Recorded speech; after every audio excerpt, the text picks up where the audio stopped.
ऐसा है, आप स्वप्न में खड़े हो इसलिए क्या आपको समझ में आएगा। स्वप्न में जागना जरूरी है या नहीं? आप हमें केवल इतना उत्तर दीजिए। जरूरी है ना? क्या ये बात आपको स्वप्न में लगता है कि जागना जरूरी है? नहीं लगता ना। जैसे स्वप्न में आप 56 प्रकार के भोग पा रहे हैं, तो उस समय क्या आपका पेट भर रहा होता है क्या? नहीं होता। या आपको कुल्हाड़ से कोई काट रहा होता है तो आपकी गर्दन कट रही होती है क्या? नहीं ना। आप स्वप्न में समुद्र में डूब रहे हो, नाव की व्यवस्था कर दे तो क्या आप बच सकते हैं क्या? उस समय एक ही उपाय है, केवल आपको जगा देना है। नहीं, इसलिए मोक्ष का तात्पर्य तुम्हें जगा देना।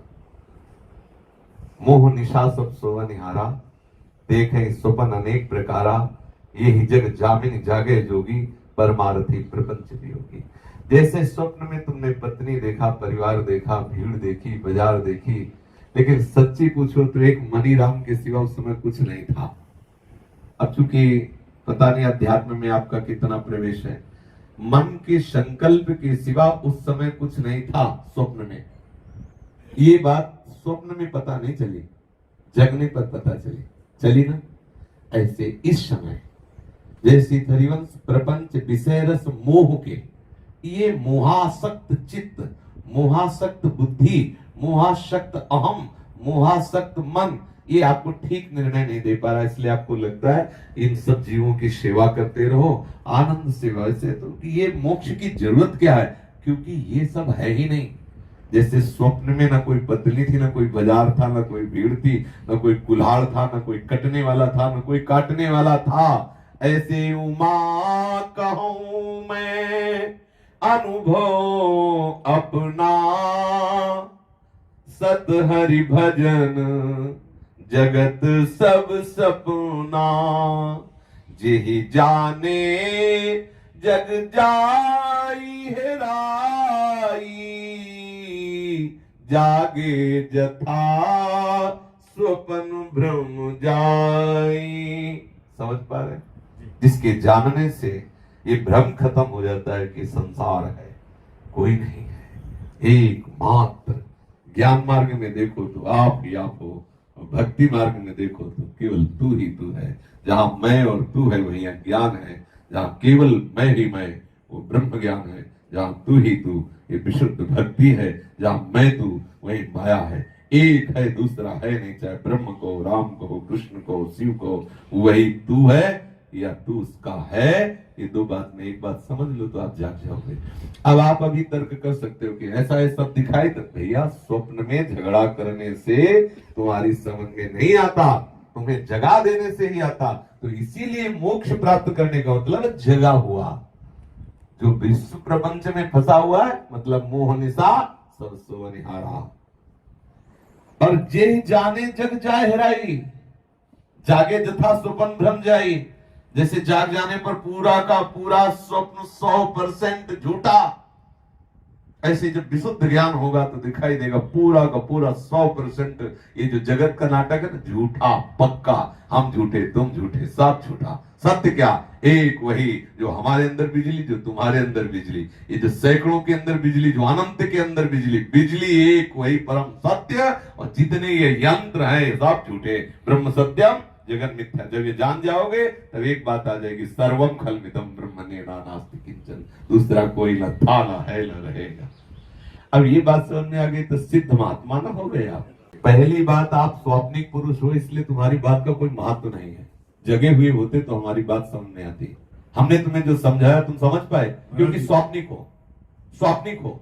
मैंने यहां जन्म लिया, किसने जन्म लिया? जन्म और मृत्यु किसकी होती है? अज्ञान की, मूढ़ता, मूढ़ता की जन्म मृत्यु। तेरी न कभी न तेरा जन्म हुआ न मृत्यु हुई है। अरे बावरे, इस शरीर की पोशाक को धारण करके तू अपने को जन्म मृत्यु से युक्त मानता है। नैनम छिन्दन्ति शस्त्राणि नैनम दहति पावकः न चैनम क्लेदन्त्यापो न शुष्यति मार्ग। है कहीं तू कहीं है इस विषय में? मेरा प्रश्न खत्म कर प्रश्न और ऊपर उठ। न तेरा न मेरा, हम न तुम, दफ्तर गुम, एक ही सत्ता है। समझना। नहीं समझोगे तो इससे बकवास करते रहोगे संतों की सभा में जाकर। मेरा तेरा, तेरा मेरा, तेरा मेरा मिट गया, न तेरा न मेरा। ये जो हम तुम मेरा तेरा, यही तो प्रपंच है।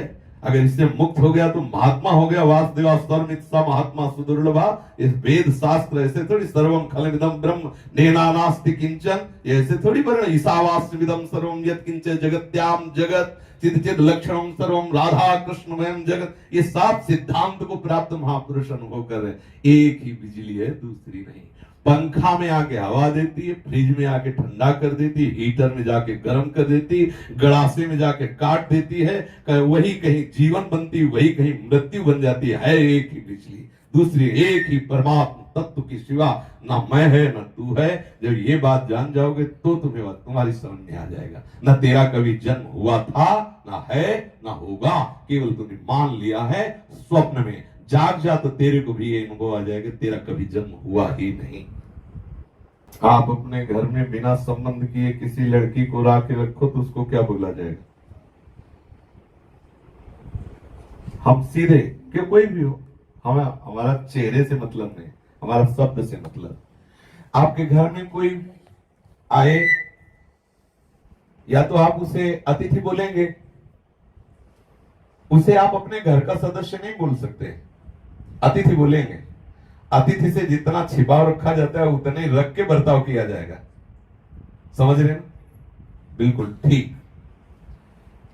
आप हमारे अतिथि होंगे तो आपसे जितना बताया जाए उतने बाहर की बात बताई जा सके। अंदर की बात जानने के लिए आपको रिश्तेदार बनना ही होगा। चाहे शिव विरंच सम होई गुरु बिन भव निधि तरह न कोई। जब हम किसी को मान लेते हैं, मानने से बिगड़ गया है काम, मानने से बन जाएगा। जब हम मान लेते हैं कि ये मेरे सदगुरुदेव हैं, तो मानते मानते ऐसी तन्मयता होती है कि मैं खत्म हो जाता है, सदगुरुदेव ही रह जाते हैं। अब सदगुरुदेव ही रह गए, एक आ गया। अनेक में फंसा हुआ चित्त एक में आ गया। जब तक हम मानते नहीं हैं तब तक बात बनती नहीं है। ये मनीराम की चाल होती है कि वो अनुशासन बर्दाश्त नहीं करना चाहते, शासन बर्दाश्त नहीं करना चाहते। तो अच्छा हमने मान लिया कि अमुक भगवान का स्वरूप गुरु है, वो हमें आके थप्पड़ थोड़ी जमाएंगे, वो हमें आके ऐसे थोड़ी कहेंगे। ऐसे गीता भगवान की वाणी है, इसको पढ़ा के दिखाओ, ये पढ़ेगा, लेकिन क्या समझ में ऐसा समझ ऐसा ही है, ये कौन समझाएगा? ये वही समझे। तू चिंता मत कर, मैं हूं ना, ये कौन करेगा? ये वही करेगा जिसे सदगुरु तत्व कहते हैं। बंदो गुरुपद कंज कृपा सिंधु नर रूप हरि महामोह तम पुंज जासु बचन। जो हमें दुलार कर सके और जो हमें डांट के सत्य मार्ग पे खड़ा कर सके वो सदगुरुदेव है। उसकी शरण लेने पर ही ये मनीराम लाइन पे आते, नहीं आते। मन माने आचरण से कई बच्चा के पेट और घट करे विनाशन। आचार्य शरणागत होने पर ही इस रस का अनुभव होता है। मन है थोड़ी देर के लिए मानेगा, फिर विषय में चला जाएगा, क्योंकि वो मन हमारे पास भी है, इसलिए उसकी चाल जानते हैं। इसलिए हम इस बात पर नहीं राजी होते कि भाई हमारे मानने से है। हम जब समर्पित हो गए, हमारे यहाँ रसिक जन कहते हैं श्री हरिवंश शरण जे आए, तो श्री वृषभान कुंवरी नंदन नंदन निज कर अपनी चिट्ठी चढ़ाए। वो अपने रजिस्टर में लिख लेते हैं आचार्य के शरणागत होने पर ये जीवन आचार्य के शरण में हो गया।